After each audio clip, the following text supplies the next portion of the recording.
Welcome to Staarcast, a show about tarot, divination, and all things mystical. Staarcast is a celebration of Staarcon, the Southeastern Tarot Artist and Readers Conference. I'm Amy Mauser, and here's your host, Christiana Gaudet. Welcome, everyone, to another episode of Staarcast, the podcast that celebrates Staarcon. I'm Christiana Gaudet, and with me today, I am so excited to welcome a brand new tarot designer, Claire Lilly. Thank you for being here today. Well, thank you for inviting me. I am so excited. You have a brand new deck, and it is your first deck. Yes. So, I'm so excited. I have so many questions to ask you. I don't even know where to start. So let's start with, tell us the name of your deck and how it came to be. Okay, so the name of the deck is Aunt Lily's Tarot Deck. And the story goes back to last summer where I was up in South Dakota with my husband's family.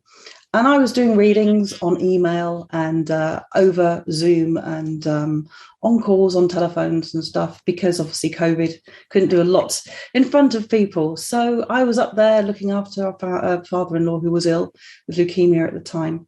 And I was doing my readings and Piper came up and sat down and, can I look at the cards and look at the cards? And she was saying, what do they mean? What do they mean? How does it work? And she got very, very excited by it. At this point, she was 11 years old. And I thought, okay, let her look at them. You tell me what you think, Piper. And she was getting the hang of it just by looking at images. Well, sort of fast forward 2 weeks, for every day she was coming in. Can I pull a card for me? Can I pull a card for my brother? Can I pull a card for you? After the 2 weeks, we were going to go home. She said, can I have a deck? I said, yeah, of course you can. You can have a deck and I'll go find one for you. And I came home and I started looking for decks and I just couldn't find one which was her. I couldn't find one which was either too dark, too sexual, or go the opposite way, too young. Mm-hmm. Like there's the Gummy Bears, which is fun, and Hello Kitty, which is fun, but I felt there was nothing for her.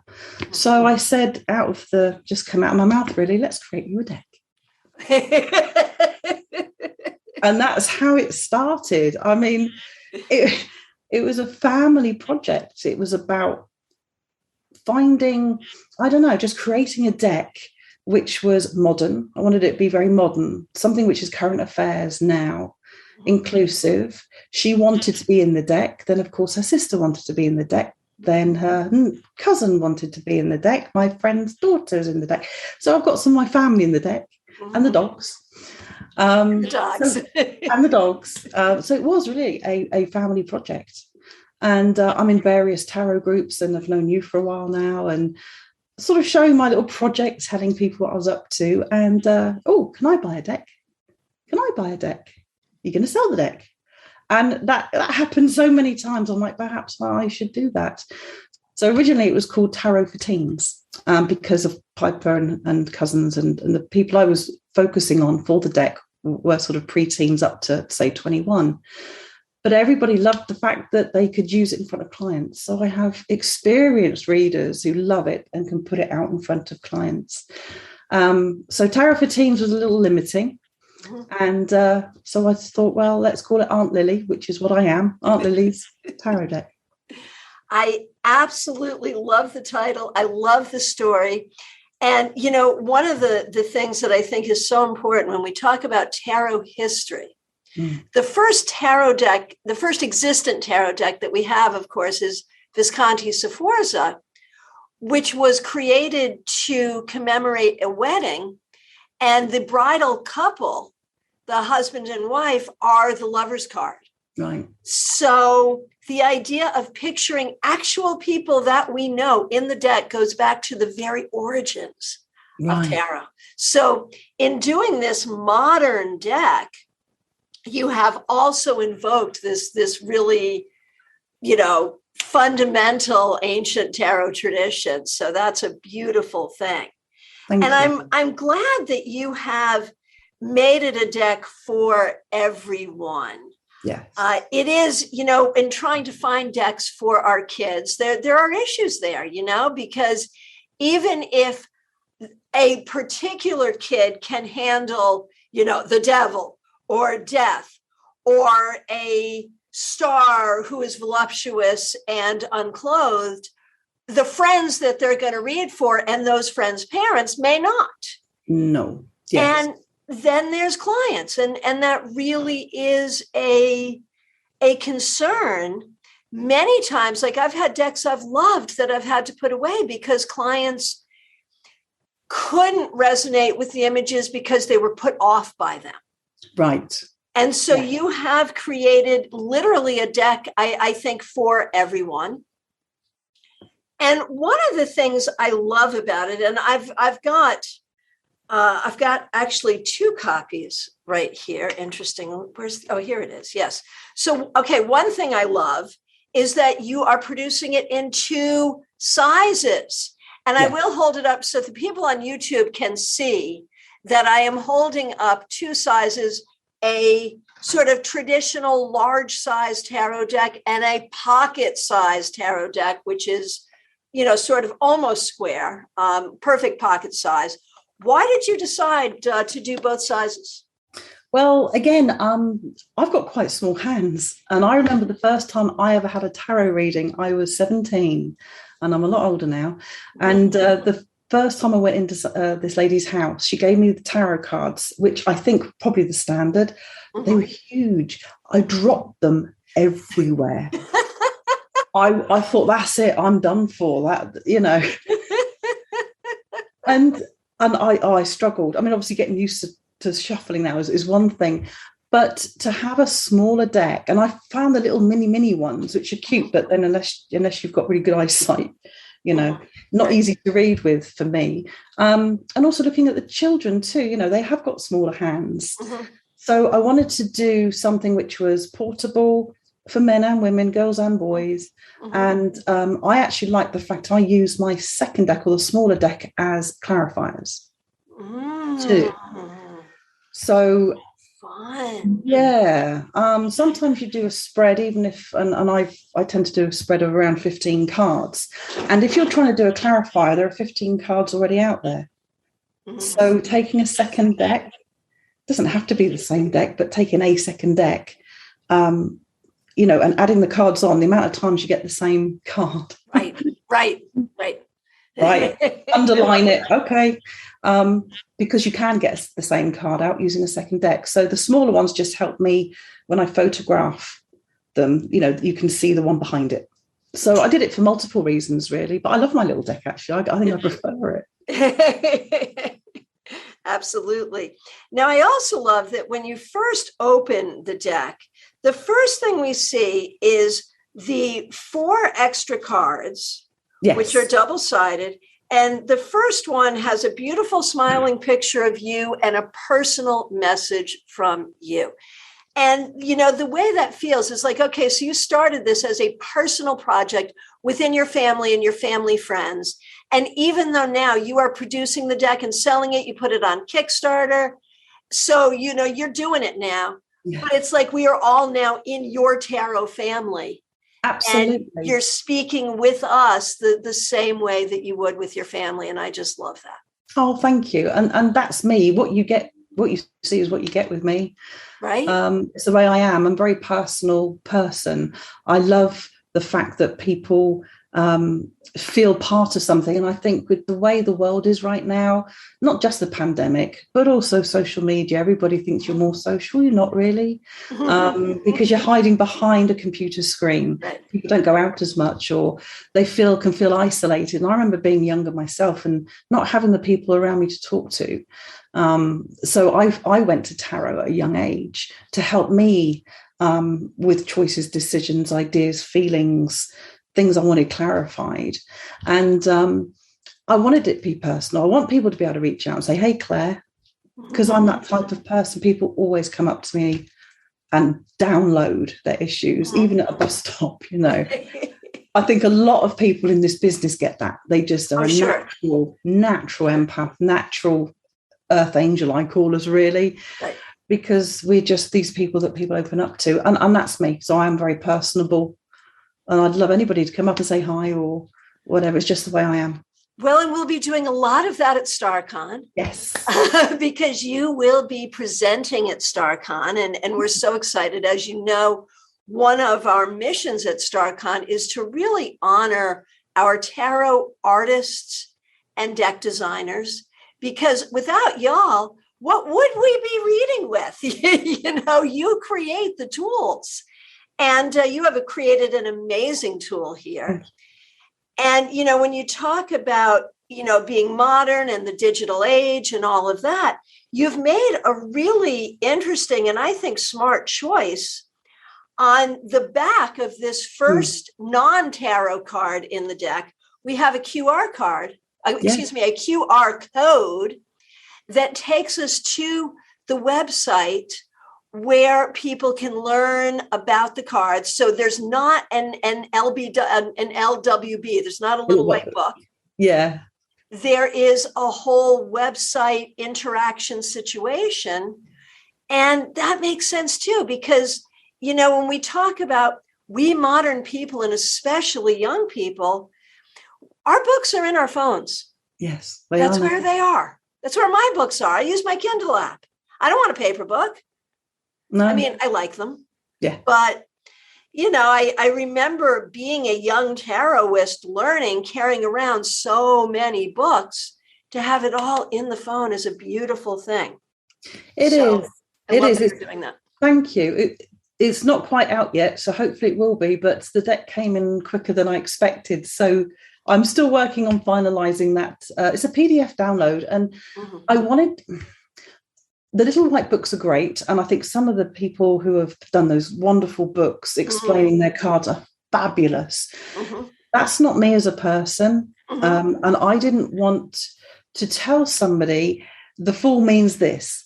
Well, Claire says it means this. This is what it means, and that's not, to me, what tarot's about. Tarot's about taking an image and how it reacts, or how you react to it at the moment of the question. Now, like with every language we learn, we have to learn some basics. So what I'm doing on the website is having some keywords. I'm going to do them upright and reversed, because some people will like the reversal. And then really it's down to your own vision and ideas, and based on the question and other cards around it, to create your own tarot dictionary. So you've got some pointers, we've got some ideas to start with, but then it really is down to you to do your readings as you do, because you and I, Christiana, would be able to pick the same 3 cards and have a different meaning. Right. And they're both right. Exactly. And you even give in one of these 4 instructional cards, tips for starting to learn the tarot. Grab a notebook and a pen. Yeah. Right. So you have them starting out tarot journaling, and you have also made available at a small extra charge stickers. Yes. These cute little stickers. And I am showing them for those people who are watching on YouTube. Here's the cute little stickers. And so a tarot student could actually take the sticker and put it in their tarot journal and then write about it. And you give some hints for how to do that. Yes. So I think that is just brilliant. Thank you. I wanted to ask about a couple of choices you made in your cards. I love this deck. I used it last night on YouTube. I'm using it right away. I really love this deck, and it's gone into immediate use. Thank you. I just think it's wonderful. But I wanted to ask about a couple of choices. Yes. First of all, tell us about your cups. The cups. Okay. The cups, obviously, chalices, beautiful gold cups in a lot of the decks, which are fantastic. But my stepdaughter, she's 15. And what the kids are looking at nowadays is very important, is climate control, environmental friendly. And I wanted to depict that onto the cup. So it's like a Starbucks or a takeout cup with a symbol of the recycling on it. Again, it brings it into a modern era. Oh, you picked the 3 of cups there. Yes, I've got the 3 of cups, which I'm holding up. And it's 3 people. Yeah. 2 girls and 1 guy. And they're holding up their to-go cups. We can see they even have lids on them. And it's the cardboard sleeve, so you don't burn your hands, has the recycle symbol. And those are the cups in the suit of cups. And I think it really works. Yes. And I love it. I absolutely love it. And another example of like how you have worked the modern world into this deck in a way that does not feel cheesy to me is the Page of Cups, where we have a young woman at the beach. Yes. And she has a cup. She has the fish jumping, but she also has her phone where it looks like maybe she's FaceTiming with somebody or making a video or being live or, something like that, which is perfect for the Page of Cups being a messenger, maybe talking to someone she loves. And it just flows so nicely. I think there are a lot of modern decks where people try to insert these modern things with these ancient archetypes. Mm. And by ancient, I know only a few hundred years, but still, okay, we can say ancient. Yes. And it doesn't work. It stands out in a weird way, as if King Arthur himself has come forward in a Mark Twain kind of way and is trying to use a MacBook, and it's just weird. Yes. In your deck, it really feels seamless. And I love that you were able to do that.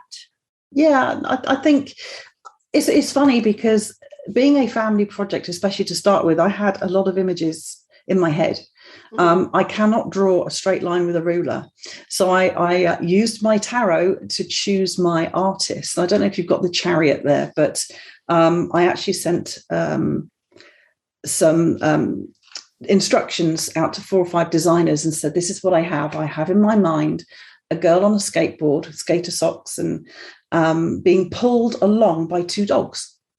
One is a black dog, one's a yellow dog. Why is that? I have Labradors. So, to me, that was in my mind. And the lady who I chose literally she took it out of my head, but made it better. I don't have that card handy. Okay, I'll find it. But do you have it handy? Yes, I'll have it. And so the people on YouTube can see it. It is a great chariot. It really is. Okay, so here we go. There we go. There we go. So yeah, it's perfect. Absolutely perfect. And it captures all of the weight symbology. Well, maybe not all, but most of the weight symbology. Yes. It really does capture. Yes. In this very modern way that doesn't feel forced. No, and again, I did a little bit of market research when I decided to go live or launch this deck. Mm-hmm. And, people were saying, I like diversity, which was already in it. Mm-hmm. People aren't always stick-thin models. Mm-hmm, mm-hmm. So we don't have stick-thin models in this. There's mixture. It's kids. It's adults like the hermit. She's a little bit hunched. She's got grey hair. I didn't want to depict. The one I did like actually was Awakening. I'll show you that one quickly. Again, she's standing on. So this is Judgment. It's called Awakening, and she's a larger lady on stage. Mm. I don't know. I just feel that it wasn't deliberate. I wasn't saying, right, I need somebody who's a bigger person. The way it was drawn, Maria, who's my fantastic designer, her and her team just took my ideas out of my head. I mean, I can show you some scribbles, which would mean nothing to any, and stick men. I'm good at those now. But we just collaborated and collected, and it just flowed. Because there was no pressure on it. I didn't put pressure on myself. There was no need to. Now, I would say if there is any card in this deck that is going to be considered controversial. Yeah, I know where you're going. It's going to be the Strength card. Yeah. So I'll hold it up for those people in the YouTube audience, and I'm going to ask you to describe it and tell me why you went there. Okay. The Strength card is very, very special to me. It depicts where in traditional tarot, there's a woman cuddling a lion to represent her inner strength. I actually went with a child who is going through cancer and chemotherapy, who has lost their hair, sitting on a hospital floor with a lion next to them and cuddling this magnificent beast, like, yes, I've got it. And the child is smiling, because every time I see a St. Jude's Hospital commercial or something on Facebook or any of the media, the children always have got that smile, that inner determination. I'm going to beat this. And I think they almost help their parents and loved ones. Right. Because they've got this inner strength and belief. And personally, I've gone through breast cancer. I'm 7 years survivor. My father-in-law passed away of leukemia earlier this year. And so cancer's in our family in that respect. And the other reason I wanted to do this is because this child in the card is a person. Right. And all people need to be honoured and to be looked at and to be considered people, because especially growing up, you know, there are many people out there get bullied and tormented about how they look, what they're doing. And you've got someone going through cancer who cannot help but lose their hair and be very, pale in their face, and they lose colour and all sorts. But they are part of the human race. There are other with sort of afflictions as well that I wanted to include, just to try and bring in everybody to the cup, to the deck. Right. Is it your 9 of Pentacles? Is an amputee? Is that no? That was the Knight of Swords. We're in the military family. Gotcha. Yeah. Okay. My husband was 21 years Air Force. Now works for the Department of Defense. All of his family pretty much are connected to the military as well. And of course, again, you see these heroes on the TV. And so this is the only knight on a horse, and he's got a prosthetic leg. There's a woman with is it? No. I'm thinking of something else. Sorry. Queen of Pentacles. Well, the Queen of Pentacles. Queen of Cups, sorry. Queen of Cups in a wheelchair. Right. Yeah. Right. But again, none of this feels forced. No. So there was no drawing of, what type of people I have where. It's very hard to explain, but it's like, okay, 2 of Pentacles.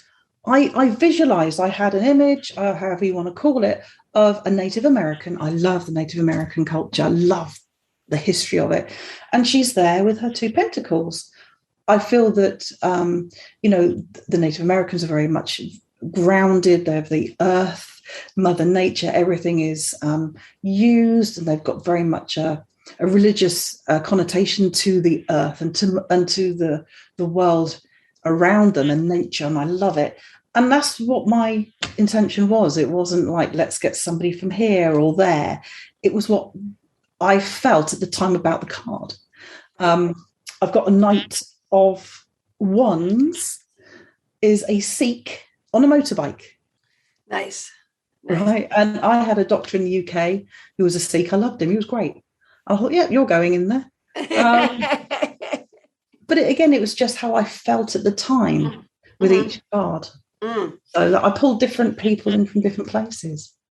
So this is a great deck, and I'm so happy to be able to share this with people through this podcast, but also at Staarcon. Tell us what you're going to be sharing with us during your presentation at Staarcon. Just a sneak peek. A sneaky peek. Okay. I'm going to talk a little bit about how the deck came about, although you've heard about it, a lot of it now.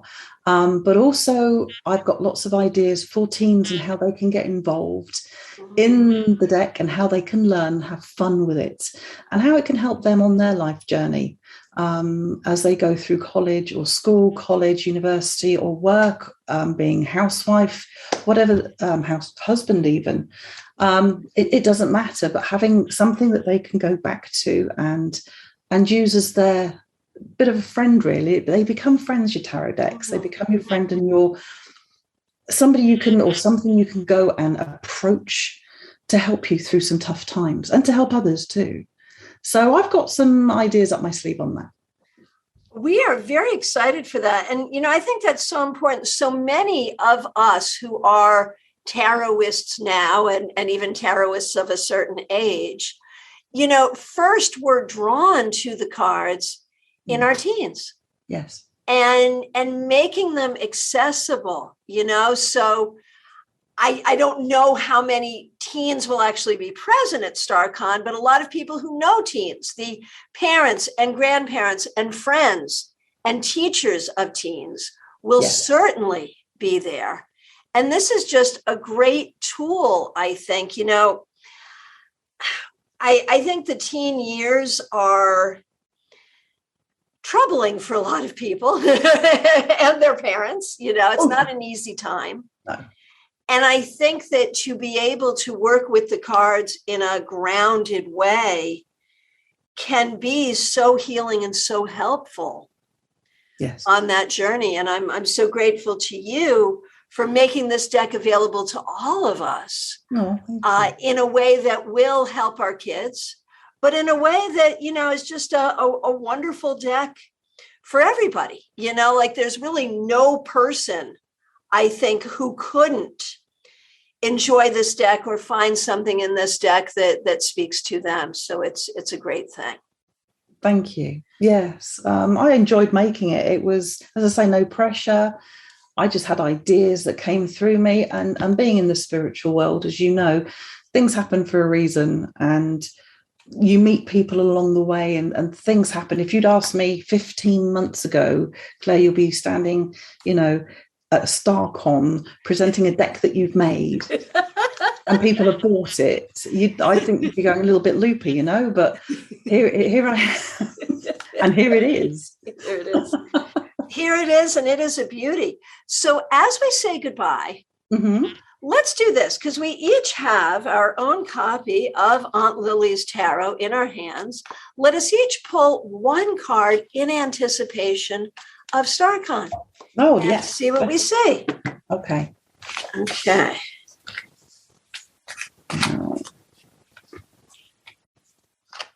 Do you want to go first? I will go first. Okay. I have the Two of Wands. And I love your Two of Wands. It's a very orange, fiery card because Wands is fire. It is a traditional image in the sense that a person is standing looking out over the horizon. They are not holding a world in their hands, but there's actually like a world up in the sky. It could be the sun, it could be the moon, but it is actually the world. And we can see that by the way it's colored. So that's really cool. And there's the two wands, and they're on either side of the person. And the person has their hands, one on each wand. So it's almost like a doorway. It's like a doorway to the future. And that's exactly what we want Staarcon to be. We want it to be a doorway for people to learn, to grow, to meet each other wherever they are in their spiritual journey and their journey of divination, to go a step further. And that's what Staarcon will be for them. What did you get? Brilliant. Well, I pulled one of my favorite cards, which is lovely. It's the Empress. Oh, so nice. Now, the Empress, I love the Empress anyway. Just to explain this card, a lot of people, when I was doing my marketing, were saying that they didn't like the pregnant Empress, which obviously is about birth and nurture. And to be fair, I never had children of my own. So I can understand and resonate with that. However, what I did do a couple of years ago now, my dog Iris had a litter of 11 puppies. And because there were more puppies than she could feed at once, we ended up having to help her with bottle feeding. So that was my inspiration of the Empress. Because again, it's all about nurturing, helping grow, and taking time back into nature. Number 3 to me is creativity. So Staarcon for me is about bringing all these people together, helping people learn and move forward with their journey, like you said, in a very caring and loving way, and embracing everybody and bringing everybody together to learn about different things too. It's not just the tarot. I love astrology, numerology. There's so many other things I know that Staarcon will have present. And I think really, to be honest, you're the mama. You're the mother of this, aren't you? I am. So, you are the mum of the Empress, really, of Staarcon, and this is your baby. So congratulations on your baby. Thank you. I appreciate that. And with Aunt Lily's Tarot, I'll say congratulations on yours. Thank you. So I do want to remind people that tickets are available now. Staarcon will be January 21st through 23rd in Palm Beach Gardens, Florida, and online on Onyx. So if you can be with us in person, you can get an in-person ticket. If you can't be, you can get an online ticket. You'll have access to all the same classes, either way. And every ticket holder will also have access to our 30-day Afterglow Onyx events, where you can view and review all the classes within your ticket and attend some special online events, Onyx events during that time. So if you can travel to Florida in January, and who wouldn't want to, please do. Go ahead and get that in-person ticket. If you can't, get the virtual ticket and know that either way, you're going to have a really robust, incredible conference experience. And that will include being able to meet Claire Lilly. And we are so grateful for that. Thank you so much for being here. We will see you in January. Thanks for joining us for Staarcast. For more information about our annual conference, visit us online at staarcon.com. That's STAARCON.com. We are looking forward to seeing you in January.